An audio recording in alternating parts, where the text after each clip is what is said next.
Ну, собственно, вот здесь, вот в этой комнате вот сгорел террорист. Там даже место вот есть, как, видимо, вот он лежал. Вот в этом месте сгорел этот террорист.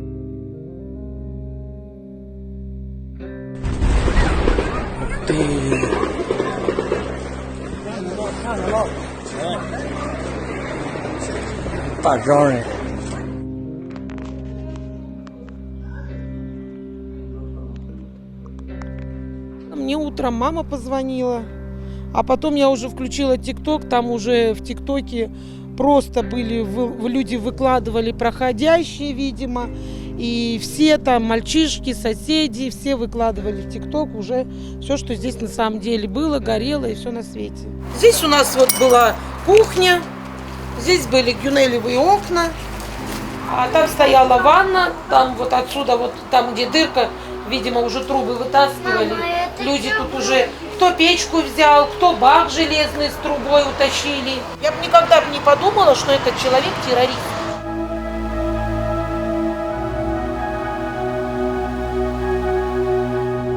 Ребят, это дом, в котором, получается, был забаррикадирован террорист. На стене мы видим множество вот этих вот, значит, повреждений, ранений. Я в 2005 году вышла замуж в Пензу, в Россию.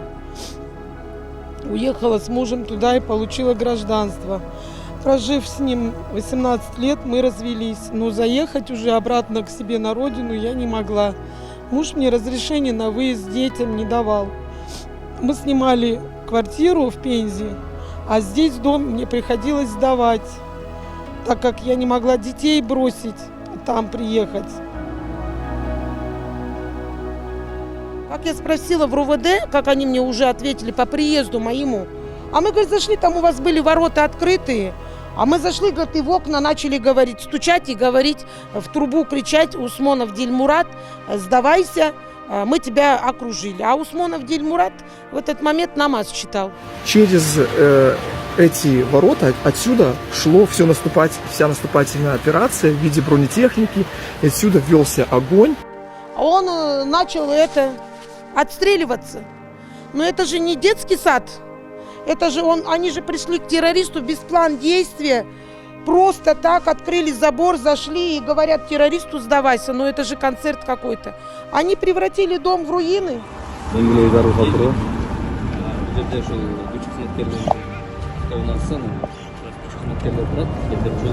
Потихоньку где-то кто-то железки сдает, кто-то кирпичи берет. Потихоньку дом превращается, ну, можно сказать, ни в чего. Уже все, уже тут ничего не восстановишь.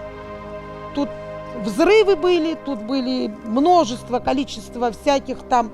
И БТР выезжала в густонаселенный пункт. Вызвали БТР, КГНБ, МВД, РОВД. Они не справились, они еще обратились. У нас тут есть в Канте, Сокотинском районе, Владимира Владимировича Путина база. И с 11 июня я ездю в администрацию приемную президента, пишу заявления, пишу письма. Обратилась в РОВД Сокотинского района, где меня приняли, конечно, ужасно. Там есть один следователь Сыдыков Данияр Чойбекович, где полностью ликвидировал все документы, которые мы собрали с мамой. Мне следователь все объяснил, что уголовное дело находится у них, человека сожгли в этом доме.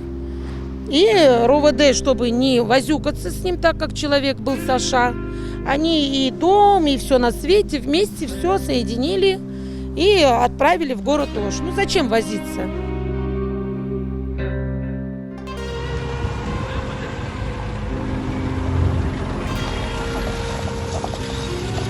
Он, видимо, горел. Они, говорит, зашли, не труп вытаскивать, а дом шмонать начали. На тот момент дом еще, говорит, не горел. На тот момент дом, говорит, не горел. Они там шмонали, ну, видимо, они тут вынесли то, что им было нужно. Вот эти миллионы там были или что. Я точно сумму не знаю. А потом уже сожгли дом. А когда дом сожгли, мне сказали в МЧС. Эджи, если вы обратите внимание, в Аилокмету загорелась кусочек крыши. Нам разрешили потушить вот эту вот, говорит, Аилокмету маленькую часть крыши. А ваш дом, я шланг повернул, говорит, чуть-чуть, хотел ту часть дома спасти, а меня, говорит, КГМБ и МВД остановили, дали приказ не трогать. Я сейчас живу в данный момент в бане у своей мамы, потому что маме самой жить негде. У нее дом небольшой, где живет у нее сын и дочка, где я ругаюсь каждый день. Вчера у нас был скандал, мне вывихнули руку, у меня сейчас вот рука вот эта вывихнутая. Каждый день скандалы. Я уже 3 месяца на шее брата сижу, кормить он меня не хочет, выгоняет. Ну, у матери пенсия 3700, ну как-то так, скрывать больно нечего. Я обращалась к президенту Республики Кыргызской Садыру Нургуджоевичу. Оттуда мне пришло письмо в маленькой такой брошюрке. В Высокотинский район спустили все мои документы, где я президенту предоставила, что мы имеем, с какого времени все это получилось и как. Я все расписала. Фотографии до и после дом сделали. Полностью весь состав документов спустили в КГНБ Высокотинского района, где был полностью документ от Садыра Нургуджоевича, что он постановление, указ подписал с 28 февраля с 23 года при захвате террориста или чего-то до судебного порядка выплачивается компенсация ущерба. Но пока мы не можем по этому постановлению достучаться до властей. Они кормят нас завтраками. Сегодня, завтра, послезавтра. Вот пока живем, хожу с протянутой рукой, вот в сельский совет хожу, прошу, плачу, у соседей прошу, кого знаю, прошу помощи.